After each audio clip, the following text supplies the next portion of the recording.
What's up, y'all? It's your boy Charles, and as we're here that thumbs up button, we checking out Juicy J from the legendary group 3-6 Mafia's biography, Chronicles of the Juice Man. Let's go ahead and get into it, guys. Hit that thumbs up button, and I'm gonna come back with my reaction. Subscribe to the channel too, guys. I appreciate that. We were a small independent label, just getting started, and we didn't have much muscle. But King of the Players Ball was another hit for Prophet Entertainment as soon as we dropped it on March 19th, 1996. Thanks to the buzz we built and the units we were moving independently, labels were interested in signing Skinny Pimp. He saw how people were reacting to him and thought he could do better if he was on a bigger label, like a Rap-A-Lot or a Suave House. Since Prophet Entertainment was just getting in the game, our contract with Skinny Pimp wasn't ironclad, which he knew. DJ Paul and I didn't want Skinny Pimp to leave, but we didn't have any leverage and couldn't compete with the larger labels with deeper pockets. Right. It would have been easy for Skinny Pimp to just leave us. So DJ Paul and I did a deal with Skinny Pimp where we bought him out of all of his rights and royalties for King of the Players Ball. Just like that, Kingpin Skinny Pimp was off of Prophet Entertainment. Meanwhile, Player Fly's effect on the group wasn't over. Player Fly and Gangsta Black were from the same neighborhood and were good friends, but we were still rolling with Gangsta Black even after Player Fly left the crew. We dropped Gangsta Black's Can It Be album while we were working on The End. Even though Can It Be didn't sell much, Gangsta Black said we owed him some money. I got the sense that he thought we weren't treating him right because of our Player Fly beef. That wasn't the case, though. So DJ Paul and I sat down with Gangsta Black. We reviewed his recording contract and showed him our expenses. Prophet Entertainment had genuinely spent money promoting Can It Be, but he didn't understand the music business. The project hadn't recouped our initial investment, so we didn't owe Gangsta Black any money. Gangsta Black's brother was cool and was trying to get us to work something out, but Gangsta Black really seemed butthurt. He was starting to be a problem, and the energy was bad, so I didn't want to work with him anymore. Wow. We bought him out of his contract, gave him some money, and he left the crew. That's how we dealt with our artists who had issues. If we couldn't resolve the issue or things got too petty, we swallowed our pride and let them go. It was time to move on. When I'm done with someone, I'm done with them. It didn't matter if it was business or personal. So since Player Fly wasn't going to sign with Prophet Entertainment, I didn't want to boost his career by dissing him. I wanted our success to kill off Player Fly's hype, especially since he wasn't on our level anyway. Most of the beefs we had with Memphis artists were phony. Rappers would diss us just because they were jealous. There wasn't any real beef. But the rest of the group didn't care, so we made Gotcha Shakin' for The End. As for the rest of the album, the smooth R&B flavored Late Night Tip picked up where The Summer left off. It was inspired by what dudes would say when they were going to hook up with a chick. The summer? People loved Late Night Tip. Lord Infamous's weed anthem, Where's the Bud, and the Grizzly posse cut, Body Parts. We were making different kinds of music, branching out. 3-6 Mafia was rolling, making major moves independently. Paul and I were friends, and we hung out a lot of the time. But I wasn't the type of guy to hang out with dudes a lot. I also wasn't about the negative side of things.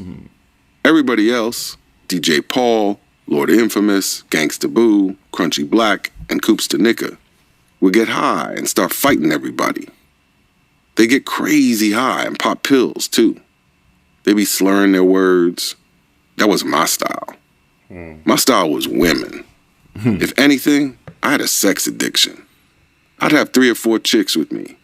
Women loved me because I was hood, but could turn it off and on. I could be clean cut and fresh and pull up in a car with a driver, or I could be the opposite. In my free time, I was focused on getting with women. I wasn't really with all that extra bullshit. Some people like to do this, and some people like to do that. So I just looked at it like, hey, y'all want to get drunk, get high, and snort cocaine? He had a vice. Every man has a vice. You know, some of his video games. His was ass. That's all. Shoot up a club, be my guest. Go ahead and do what you need to do. I'm not going to be there. A good time with a good-looking woman was better in every way. Don't get me wrong. I'd ride with 3-6 Mafia to the fullest. Anytime a fight broke out, I'd be the first one jumping in. If we had to go on a mission, I was in the car with them. We shot up a few things, but that wasn't really my thing. I was telling them that this wasn't the thing to do, that we needed to focus on the music. My thing was trying to stay out of trouble and be successful, because I felt like we were doing something really special. We went from nothing to something, especially me. I felt blessed to be in the situation 3-6 Mafia created, but I was never the yes man in the group. I was the no man. I was the guy who would go against everybody and wouldn't give a fuck. It didn't matter. If I didn't like your music, your song, or your verse, I wasn't going to back down. Paul used to say, let Juicy pick the single. He's going to keep it 100 with you.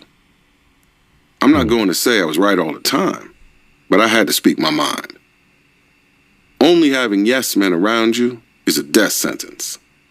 Anyone who is always saying, yeah, man, go ahead and do it. Do that, coke. Run up in the house and shoot everybody. Right. They don't give a fuck about you. Exactly. When you have somebody saying, nah, don't do that drug. I wouldn't do that cocaine.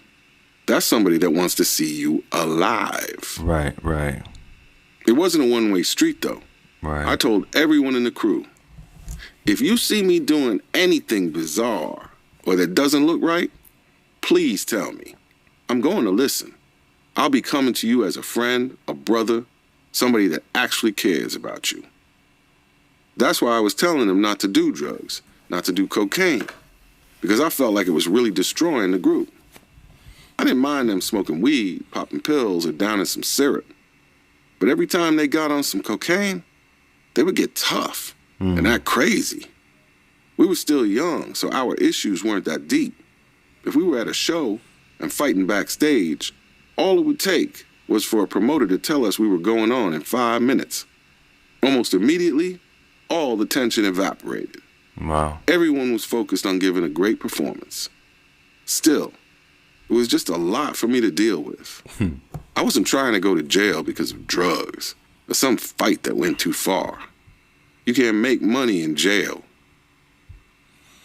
So Gangsta Boo was, she was doing that stuff way back then, huh? They was wild.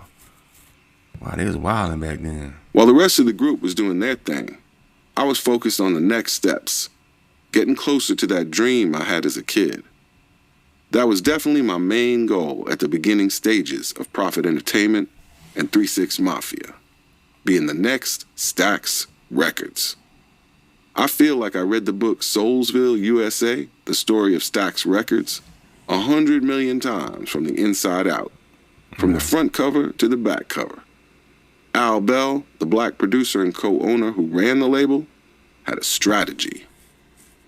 Stax Records was in its prime within the music business in the 1960s and 1970s. I was reading the book in the 1990s. The music business in those times was nothing like it is today, where you can access millions of songs on your phone. It's instant.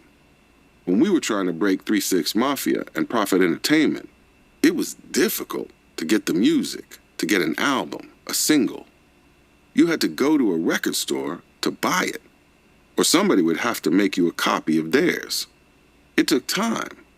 So yeah, somebody may have heard of an artist. Somebody may not have. At the time, 3-6 Mafia wasn't popping on a national level.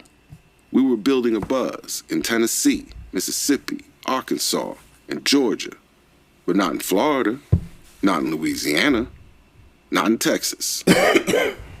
Bell had the South, but talked about trying to break into different markets.